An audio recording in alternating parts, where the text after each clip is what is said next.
3-4 दिन पहले चिराग पासवान से मुलाकात हुई, पूछा नहीं आपने कि चाचा की राह और कितनी मुश्किल करेंगे, तेजस्वी यादव से बात हो रही है कि नहीं हो रही है? तेजस्वी यादव और चिराग पासवान की दोस्ती है। मुकेश सहनी महागठबंधन में कह रहे हैं कि हम महागठबंधन में ही रहेंगे। कब तक अपनी बात पे कायम रहते हैं? बीजेपी किसी भी कीमत पर चाहती है कि मुकेश सहनी उसके पाले में आए, एनडीए पाले में आए। मुकेश सहनी की 60 सीटें, मुकेश सहनी की आधी रात को दिलीप जायसवाल से मुलाकात, पशुपति पारस को किस तरह से एडजस्ट करना है, बुलावा नहीं भेजा गया है पशुपति पारस को इंडिया गठबंधन की बैठक में शामिल होने। अगर सीएम फेस तेजस्वी यादव बनते हैं तो deputy CM face Mukesh Sahani को घोषित करना होगा। कांग्रेस क्या 70 सीटों से पीछे हटेगी? तेजस्वी यादव और चिराग पासवान के बीच बहुत अच्छी केमिस्ट्री है। नमस्कार, आप देख रहे हैं देशवा न्यूज और इस वक्त हमारे साथ देशवा न्यूज के जो संपादक हैं अमित झा सर मौजूद हैं। बिहार में आज महागठबंधन की बैठक होने वाली है, इंडिया गठबंधन की बैठक होने वाली है। 17 अप्रैल की तारीख है और ये तारीख पहले से तय थी इंडिया गठबंधन की बैठक के लिए, तो इस पर चर्चा करेंगे। क्या अब फुल फाइनल डिसीजन सामने आने वाला है? आज के बाद क्या सीएम फेस को लेकर कोई सस्पेंस नहीं रहेगा, जो कि रहा है इंडिया गठबंधन के अंदर? कांग्रेस की तरफ से लगातार बयान आते रहे हैं और सीट शेयरिंग का मसला भी सुलझ जाएगा। अमित सर, देखिए, आज इंडिया गठबंधन की महत्वपूर्ण बैठक है और जाहिर तौर पर चुनावी साल में जब ऐसी बैठकें होती हैं तो ये चर्चा गाहे बगाहे बिहार के राजनीतिक गलियारों में ये शुरू हो जाती है कि क्या सीट शेयरिंग का मसला सुलझ जाएगा, क्या सीटों का मसला सुलझ जाएगा, क्या जो दूसरी पेचीदगियां हैं वो मामला सुलझ जाएगा? क्या लगता है इस बैठक से क्या बड़ा निकलकर सामने आ सकता है? नहीं, अभिषेक, देखिए, इसमें 2-3 चीजें हैं और आप तो चूंकि फील्ड में रहते हैं, तमाम चीजों को कवर करते हैं, तो मुझसे ज्यादा आप इन चीजों को समझते हैं। देखिए, इस बैठक में अगर कोई ये मान के चल रहा है कि सीटों का तालमेल जो या हल जो है वो निकल जाएगा और महागठबंधन के तमाम दल बाहर आके एक साथ प्रेस कॉन्फ्रेंस करेंगे या मीडिया बाइट देंगे कि हाँ हम इतने सीटों पे लड़ने जा रहे हैं, तो मुझे लगता है कि ये पूरी बेईमानी होगी। अगर कोई मीडिया साथी या कोई पत्रकार ये सोच के जा रहे हैं कि आज सब कुछ हम वहां से निकाल कर ले ही आएंगे, या महागठबंधन के जो समर्थक है वो अगर इस कयास में है कि आज एनडीए वालों को हमारे नेता लोग जवाब दे देंगे कि देखिए हम एकदम इंटैक्ट है, हम एकदम एकजुट है, तो वो मुझे थोड़ा बेईमानी लगता है, पहली चीज। दूसरी चीज, यही सीटों के अलावा मैं सीएम फेस की भी बात कर रहा हूं। सीएम फेस को लेकर देखिए कोई अनाउंसमेंट नहीं होने वाला है। जितने भी आरजेडी समर्थक है, आरजेडी के कार्यकर्ता है, वो समझ ले कि सीएम फेस को लेकर भी अनाउंसमेंट होने की संभावना ना के बराबर है या काफी कम है। सपोर्टिंग बयान जरूर आ सकते हैं लेकिन अनाउंसमेंट नहीं होगा। अब इसके पीछे का कारण मैं समझाता हूं और आज क्या इंपॉर्टेंट है, क्यों महागठबंधन की बैठक फिर भी इंपॉर्टेंट है, वो मैं समझाता हूं।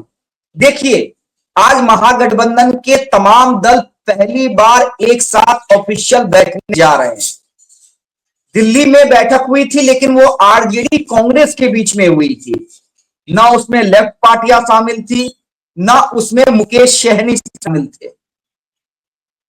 आज मुझे जो लगता है कि आज तमाम दल अपनी बातों को रखेंगे कि हाँ इतने सीट पे मेरी दावेदारी बनती है, यहां पे हमारे इतने सिटिंग विधायक हैं और इतनी दावेदारी बनती है, लोकसभा में हम इतना जीत के आए, विधानसभा में हमारा इतना स्ट्रांग परफॉर्मेंस रहा विधानसभा बाई, ये तमाम बातें होंगी।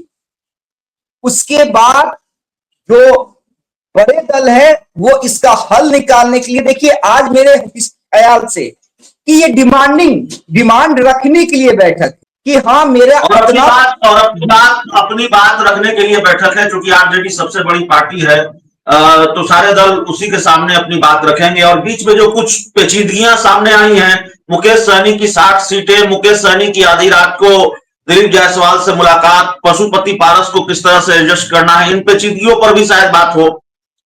नहीं, बिल्कुल आपने सही कहा। देखिए, सबसे इंपॉर्टेंट लीडर जो है वो मुकेश सहनी पे ही होगी, क्योंकि मुकेश सहनी, देखिए इसमें कोई संशय नहीं है कि एनडीए के बड़े दल, और अभिषेक जी आपको याद होगा कि लगातार मेरी आपसे बातचीत होती रहती है और मैं इस बात को पुरजोर तरीके से कह रहा था कि बीजेपी किसी भी कीमत पर चाहती है कि मुकेश सहनी उसके पाले में आए, एनडीए पाले में आए, और बातचीत हो रही है, बड़े नेताओं से बातचीत हो रही है, और इसलिए एनडीए के अंदर सीटों को लेकर कोई भी ऑफिशियल बैठक अभी तक नहीं हुई है।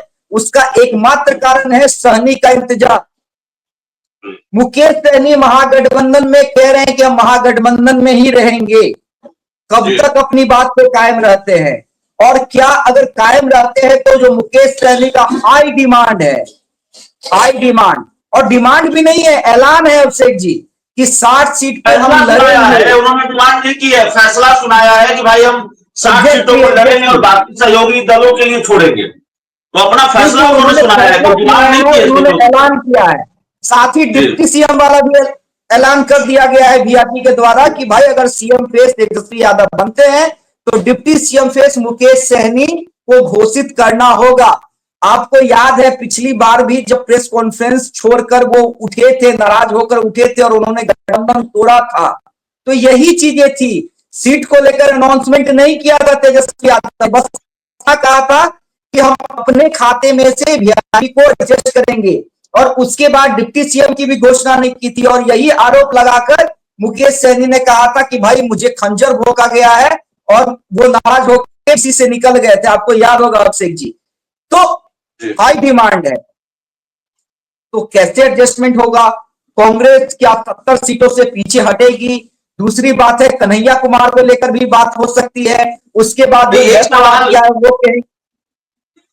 सवाल मेरे जहन में है, अमित झा सर, आप जानते हैं, आपको मालूम है ये बात, सहमत होंगे शायद आप, तेजस्वी यादव और चिराग पासवान के बीच बहुत अच्छी केमिस्ट्री है। तेजस्वी चिराग के बीच की केमिस्ट्री बहुत अच्छी है। दोनों अलग अलग दल में हैं, दोनों विपरीत गठबंधन में हैं, लेकिन एक अघोषित गठबंधन इन दोनों के बीच है। समय समय पर दोनों एक दूसरे की बात मानते हैं, दोनों एक दूसरे की मदद भी करते रहे हैं, मदद भी करते हैं, आगे शायद करेंगे भी। पशुपति पारस का खेल इसी वजह से खराब हो सकता है क्या? चूंकि तेजस्वी और चिराग में एक अंडरस्टैंडिंग है, कहा ये गया राजनीतिक गलियारों में, ये चर्चा हुई 2024 के लोकसभा चुनाव के वक्त की भाई बात बनने वाली थी, आरजेडी के साथ बनने वाली थी, कम से कम हाजीपुर सीट तो फाइनल हो रही थी पशुपति पारस के लिए, लेकिन चिराग और तेजस्वी की बातचीत हुई और फिर ये खेल खराब हो गया। तो चाचा पशुपति पारस तो अपनी पूरी ताकत दिखाए हैं, कई बिहार से, मतलब बिहार के कई जिलों में मैं भी उनके साथ गया हूं और उनकी सभाओं में भीड़ जुटती रही है।